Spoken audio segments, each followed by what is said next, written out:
Vamos a ver entonces solución al caso clínico número 24 del posgrado en infectología de la Universidad Nacional. Tenemos entonces una paciente femenina de 36 años, natural y procedente de Bogotá, que se dedica al hogar. Consulta por disnea, es un cuadro clínico de 2 meses de evolución, consistente en tos seca ocasional, que ha ido aumentando progresivamente y que en los 15 días previos a la consulta se asocia a expectoración purulenta, dolor pleurítico izquierdo, y en los 4 días previos se asocia a malestar general y a deterioro de la clase funcional. Como antecedentes, tiene un adenocarcinoma gástrico mixto de tipo intestinal moderadamente y mal diferenciado, con componente difuso y con células en anillo de sello, con compromiso peritoneal, ovárico y óseo, que se diagnosticó hace 7 meses. Como tratamiento, recibió radioterapia en cráneo por compromiso óseo a nivel pues, craneal, y está en quimioterapia con Capeox, al cual se le agregó ácido soledrónico en los últimos 2 ciclos por ese compromiso óseo. El último ciclo recibió 4 días antes del día de la consulta, y viene también con medicamentos analgésicos para control de dolor oncológico, y tiene pues 2 dosis para COVID-19. A la revisión por sistemas, su funcionalidad está por un ECOG de 2 y un Karnofsky de 70 puntos. No tiene síntomas gastrointestinales ni genitourinarios. Al examen físico de ingreso se encuentra con una frecuencia cardíaca de 125 latidos por minuto, con presión arterial de 86,65, respiratoria de 25, y con hipoxemia con una saturación de 86% al ambiente. Se describe también palidez mucocutánea generalizada, y a la auscultación cardiopulmonar una abolición completa del murmullo vesicular en el campo izquierdo. Se indican paraclínicos al ingreso con un hemograma que muestra leucocitosis a expensas de monocitos de 8.500 que no quedaron en la diapositiva. Tiene anemia de volúmenes bajos, también por una hemoglobina corpuscular media en 23 y trombocitopenia leve con 132.000 plaquetas, con función renal normal. Se hace una radiografía en la que se ve, se interpreta como un derrame pleural masivo, y teniendo estos hallazgos en la radiografía y en la bioquímica sanguínea del ingreso, se indica transfusión de 3 unidades de glóbulos rojos y se hace una toracentesis. La toracentesis la describen como con 2.400 cc de líquido verdoso con grumos, con, digamos, una marcada presencia de leucocitos de 96.900 a expensas de neutrófilos, con LH también marcadamente elevada, y en el gram nos reportan una cruz para cocobacillus gram positivos y 2 cruces para neutrófilos.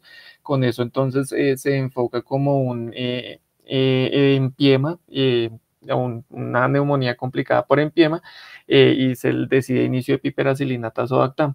Se hace pues una radiografía de control posterior a esa primera toracentesis, en donde evidencian por persistencia de ese derrame pleural, con lo que se indica hacer toracostomía, drenaje cerrado para manejo de su empiema.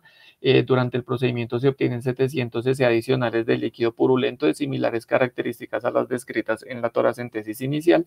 Se hace una radiografía de control en la que ya se ve, digamos, una resolución del derrame pleural con algo de expansión pulmonar. La paciente presenta una evolución tórpida, estacionaria, con persistencia de hipoxemia.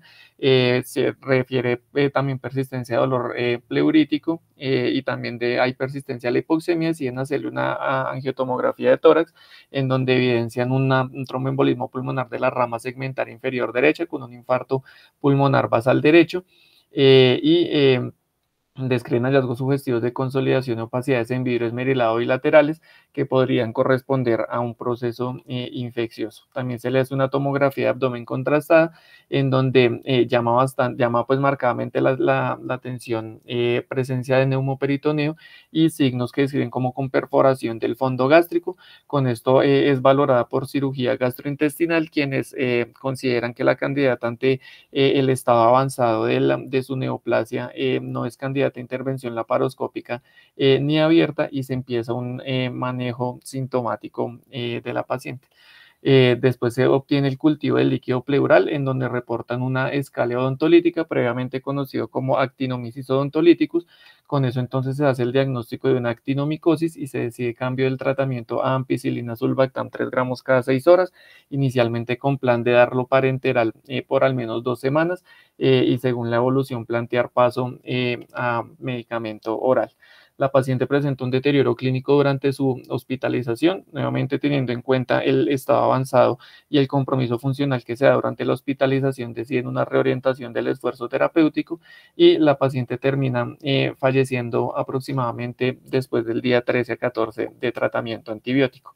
Teniendo en cuenta entonces los hallazgos descritos, la revisión de hoy se va a hacer de actinomicosis. La actinomicosis entonces es una infección subaguda a crónica causada por bacterias anaerobias o microaerofílicas que principalmente pertenecen al género Actinomyces. Son bacterias que suelen vivir en el suelo y en materia en descomposición y que también hacen parte de la microbiota oral, gastrointestinal y genital en humanos y en animales. En humanos, digamos, está mucho más descrita en cavidad oral, sobre todo, digamos, habitando placa dental, caries, los bolsillos periodontales y las criptas amigdalinas, y teniendo en cuenta esta presencia como parte de la microbiota en varias partes del organismo, se considera que la actinomicosis es una infección endógena. Previamente se consideraba que era un hongo por la estructura ramificada al examen microscópico. Ese nombre de actinomyces viene del griego actis, que significa rayo de luz, también haciendo referencia a las ramificaciones que se ven en el gram, y myces, pues, que es hongo. Después, digamos, con los estudios se demostró que era una bacteria, se consideran bacilos gram positivos pleomórficos o filamentosos con forma arrozariada, aunque digamos la descripción microscópica va a depender de la especie. Hay variación entre las distintas especies implicadas. Por ejemplo, el Actinomyces israelí, que es la especie más implicada, se describe como un bacilo recto ligeramente curvo, y otras especies como el Actinomyces meyeri se describen como bacilos pequeños e incluso en forma de B. La mayoría entonces de las infecciones o de las actinomicosis se consideran infecciones polomicrobianas. Digamos que los microorganismos acompañantes van a depender del sitio anatómico comprometido, pero los aislamientos más frecuentes son los que se ven en la diapositiva: Streptococcus milleri, Agregatibacter actinomycetem comitans, Capnocitófaga, Eikenella, algunas especies de bacteroides, Propionibacterium magnis, Fusobacterium y algunos estafilococos. Digamos que lo que sí comparte la actinomicosis con los hongos es la complejidad en la taxonomía, que ha venido cambiando en los últimos años, teniendo en cuenta para la disponibilidad de nuevas tecnologías como la secuenciación del ARN ribosomal 16S. Teniendo en cuenta eso, digamos, han surgido nuevos géneros, dentro del cual está el género Scalia, que es el que se le ayudó a la paciente en nuestro caso clínico. Este género, digamos, el nombre es parte, pues, o es un homenaje, pues, a los trabajos del doctor Klaus Skal, que es un microbiólogo médico alemán que, digamos, ha trabajado bastante en la sistematización y en la clasificación de los distintos géneros y en el estudio de la actinomicosis. Este género específicamente se considera que son microcolonias no filamentosas. Se describe como con un contenido genómico de guanina citosina entre el 56 al 70%, y la especie tipo es la Scalia odontolítica, que pues es el aislamiento que se obtuvo en la paciente que estamos presentando. En cuanto a los factores de virulencia, se considera que los géneros implicados en la actinomicosis son microorganismos con tasa de crecimiento y con virulencia bajos. Digamos que la invasión va a estar facilitada por daño en las mucosas, por presencia de cuerpos extraños o de tejido desvitalizado, y va a estar ayudado también el desarrollo de la infección por los factores de virulencia de las distintas bacterias coinfectantes que mencionamos en la diapositiva anterior. Dentro de algunos de los factores de virulencia específicos descritos están las fimbrias, que le van a permitir la capacidad de unión al colágeno y le van a dar también la capacidad o la habilidad de generar infecciones crónicas como la osteomielitis, que se describe, pues, en una proporción importante de los casos. También tiene la capacidad de formar biofilm, que eso también le da le da la habilidad de generar infecciones crónicas y también probablemente explica la necesidad de antibióticos prolongados, pues por la, digamos, poca penetración que van a tener los antibióticos en este biofilm. Ese biofilm, digamos, está más o mejor estudiado en unas especies específicas. Por ejemplo, para la actinomyces israelí se ha descrito que tiene una gran capacidad de formar biofilm en superficies como el cobre asociado a los dispositivos intrauterinos, pero pues hay otras especies que también tienen esta capacidad. Y para la especie de Actinomyces neslundi está descrito también que el peptidoglicano pues se asocia a liberación de citoquinas y osteoclastogénesis en el hueso alveolar, que también pues va a facilitar el desarrollo de las infecciones, sobre todo a nivel cervicofacial. Epidemiológicamente, pues es una enfermedad que afecta, pues se ve a nivel mundial, pero pues es más prevalente en regiones y en países con bajo estado socioeconómico y en sistemas de salud, digamos, con no muchos recursos, asociada a una higiene y a un cuidado oral deficientes. Esto hace que se describa que es hasta 10 veces más frecuente en áreas rurales que en áreas urbanas. Se describe que afecta más a hombres que a mujeres en una relación de 3 a 1. Se describe más en pacientes entre 30 a 50 años que en otros grupos etarios, pero pues está descrito en todos los grupos etarios, y la mortalidad se asocia, está descrita en alrededor de un 28%, que también va a depender del sitio que esté afectando. La región cervicofacial es la que más se ve afectada en este tipo de infecciones, con aproximadamente el 50% de los casos, seguido de la región abdominal en un 20 a 30%, la región torácica en un 10 a 20% y la región pélvica en un 3 a 5%. En cuanto a la epidemiología a nivel de nuestro país, encontré este estudio que está publicado como una carta al editor en enfermedades infecciosas y microbiología clínica. Es un estudio que se hizo basándose en los registros en el CISPRO, es decir, en los registros en historia clínica basándose en los diagnósticos del CIE-10. Se hizo también en el periodo entre el 2009 y el 2013 y también se tomaron publicaciones, pues digamos, haciendo referencia a actinomicosis. ¿Qué encontraron entonces en esta publicación? Inicialmente entonces que llama la atención que el 70% de los casos no tienen descrito el sitio anatómico comprometido, lo cual digamos pues da un gran sesgo, pero con los casos que sí tienen el sitio anatómico comprometido, lo más frecuente en nuestro país es el compromiso cervicofacial, seguido el compromiso abdominal y luego de el pulmonar. Para el caso entonces de Bogotá se describen más casos de compromiso pulmonar, seguidos del abdominal y el cervicofacial con una misma proporción, sin casos de infección diseminado, pues de el aislamiento del microorganismo en hemocultivos. También entonces hacen una discriminación por el grupo etario, en donde vemos que la mayor incidencia está en pacientes mayores de 60 años. En niños se ve que pues lo que se encuentra, lo que está escrito en toda la literatura, que el mayor compromiso es a nivel cérvico-facial, pero en adultos pues es más importante el compromiso abdominal y el compromiso torácico. Y en el texto también pues llama la atención que se encuentra una mayor prevalencia en mujeres con una relación de 1.4 a 1, digamos diferente a lo que uno encuentra en el resto de la literatura, y en hombres solamente se encontró una mayor frecuencia de la forma septicémica con una relación de 1.8 a 1. Ya en cuanto a las formas clínicas, está la actinomicosis cervicofacial, que es la forma más frecuente de la enfermedad. Suele cursar como una inflamación indolora o poco dolorosa de los tejidos blandos, sobre todo de la región submandibular o perimandibular, con formación de tractos sinusoides o de tractos fistulosos, en algunos episodios con salida de gránulos de azufre y con dificultad progresiva para la masticación.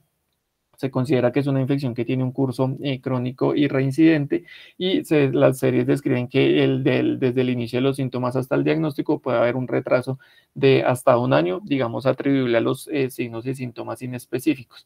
Como factores de riesgo para esta forma específica están los procedimientos dentales, que están descritos incluso hasta exodoncias, que digamos son procedimientos que uno en general no asocia como con mayor riesgo de complicaciones, la presencia de caries, la presencia de trauma, de gingivitis y enfermedad periodontal, de amigdalitis crónica, de diabetes mellitus por el compromiso sobre la función inmune de la hiperglucemia, y hay algunos estudios que lo asocian con inmunosupresión. Sobre todo hay casos reportados con uso concomitante de anti-TNF, y también se describen la malnutrición y la presencia de lesiones locales pues a nivel cervicofacial, ya sea por tumores, por procedimientos quirúrgicos o pacientes que hayan tenido antecedente de irradiación. En cuanto a la forma torácica, se suele presentar como opacidades pulmonares, con tos y hemoptisis, que son las manifestaciones más frecuentes, pero también puede presentarse con dolor pleurítico, pérdida de peso, con producción de esputo, perdón, y también con la presencia de tracto fistuloso pues, en la pared torácica, que se describe hasta en el 11% de los casos, y también pues, es una de las causas de empiema necesitatis. Eh, la, también la infección crónica puede causar por, digamos, diseminación local o por contiguidad, compromiso pleural o del pericardio, y digamos, el retraso hasta el diagnóstico desde el inicio de los síntomas está descrito en promedio de 3 meses, pero también puede llegar incluso a ser de un año. Digamos que el diagnóstico también se ve retrasado por la presencia de algunos de diagnósticos diferenciales que son más prevalentes, como el cáncer de pulmón, las infecciones por micobacterias, la neumonía y el absceso pulmonar, y también hay que tener en cuenta dentro de los diferenciales la presencia de aspergilosis pulmonar. Los factores de riesgo específicos para esta forma clínica es tener aspiración pues, de secreciones orofaringes, sobre todo en pacientes con pobre higiene oral, teniendo en cuenta pues, el sitio donde, digamos, vive el actinomyces a nivel de cavidad oral. La presencia de convulsiones también por el riesgo de broncoaspiración, y el alcoholismo también está descrito como factor de riesgo. Para la forma abdominal o gastrointestinal, también, digamos, la forma clásica de presentación es, digamos, un cuadro clínico tumor-like, con sensación de masa, digamos, dependiendo del sitio anatómico comprometido, con dolor abdominal, pérdida de peso, fiebre, náusea y vómito, que pues también son síntomas bastante inespecíficos. En esta forma, entonces, el 65% de los casos van a afectar la región iliocecal, y con menor frecuencia se afectan el estómago, duodeno, el hígado y el recto. Su pico de presentación es hacia los 40 años, y como factores de riesgo tenemos el antecedente de cirugía abdominal, el antecedente de apendicitis o de diverticulitis perforada, una insuficiencia vascular mesentérica y la ingesta de cuerpos extraños. En cuanto a la forma pélvica, es la forma más frecuente en las mujeres, tiene una asociación muy marcada con el uso de dispositivos intrauterinos, que el riesgo, digamos, empieza a aumentar cuando el dispositivo lleva 2 años de haberse colocado, pero usualmente los casos se asocian con, digamos, con tiempos pues, más prolongados de tener el dispositivo, sobre todo alrededor de los 7 años, y también se asocia a otros dispositivos como pesarios vaginales y tampones ocasionalmente.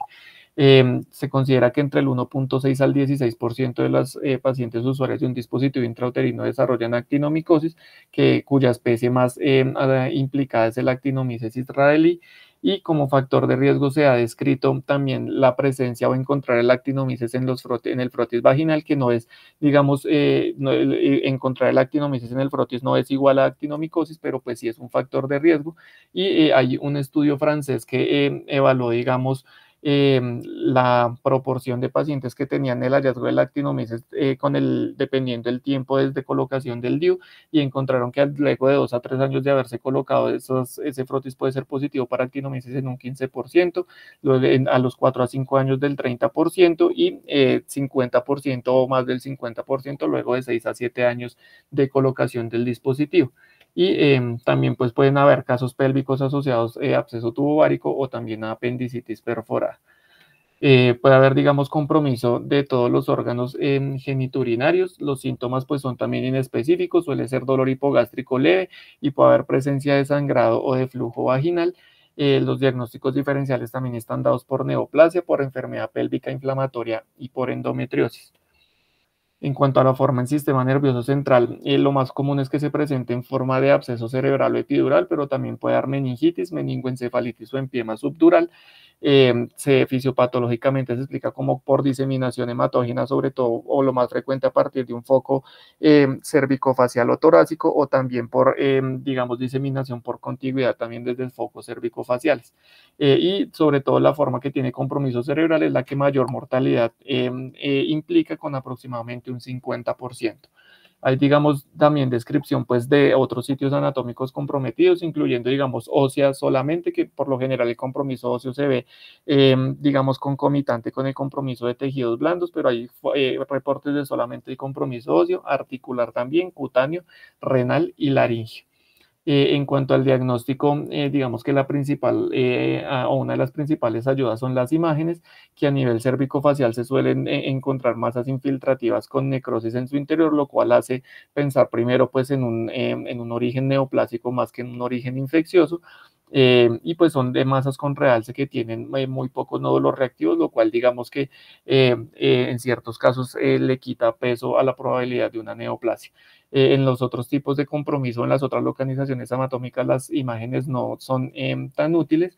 Digamos que lo que nos ayuda marcadamente en el diagnóstico pues es lograr la identificación del microorganismo. Dependiendo del sitio anatómico, digamos que se describen ciertas muestras ideales.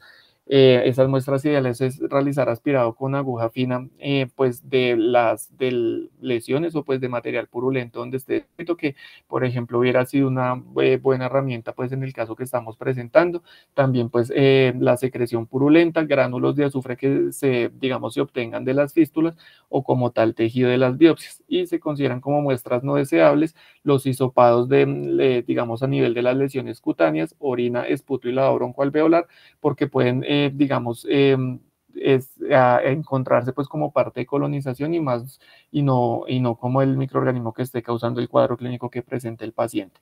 Y en cuanto al específicamente para la actinomicosis pélvica, pues ahí sirven muestras de cavidad endometrial, muestras tisulares del órgano afectado y algunas series que también describen el estudio de los dispositivos intrauterinos, aunque el hecho de que esté colonizado el dispositivo no implica pues el diagnóstico de la infección. En cuanto a los gránulos de azufre, son gránulos que se describen como con apariencia de mechones de cabello de pelo, suelen ser pequeños, menores de 1 milímetro, esos gránulos representan microcolonias de la actinomices y de las bacterias coinfectantes rodeadas por filamentos y por polimorfonucleares. La idea entonces es que cuando se logran obtener esos gránulos de las fístulas se pongan entre dos láminas portaobjetos para que después, digamos, se les haga presión, pues espichen esos gránulos y se les puedan hacer las tinciones, que por lo general se hace tinción de Gram o azul de metileno, pero hay que tener en cuenta que no son, digamos, patognomónicos de la actinomicosis, sino que se pueden ver en casos como infecciones producidas por Nocardia brasilensis y por Streptomyces madure.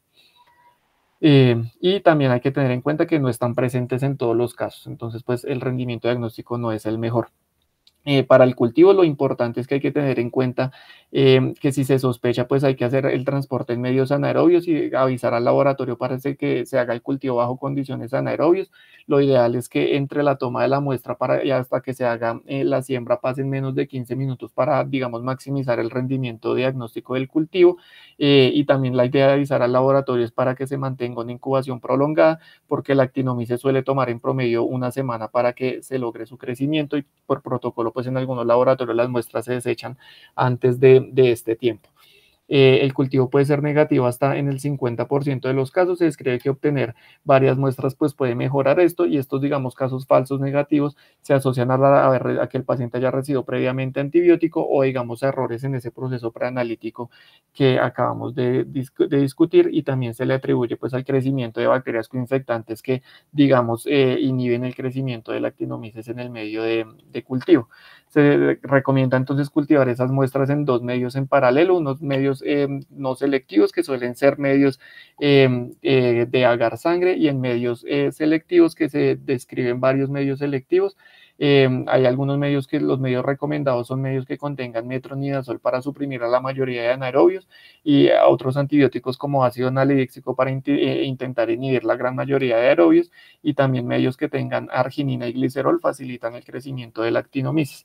Las colonias pueden tener, se describen como con apariencia de muela o apariencia molar en los medios sólidos, que es lo que vemos acá en esta imagen, y en los medios líquidos como tienen apariencia descrita como de migajas de pan.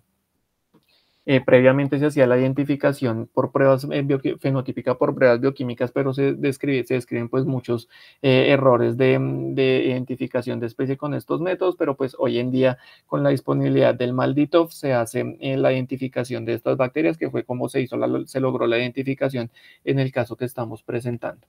También la histopatología es muy valiosa para el diagnóstico con la presencia del granuloma actinomicótico, que es encontrar gránulos de azufre, tejido granulomatoso, células plasmáticas, células gigantes y polimorfonucleares.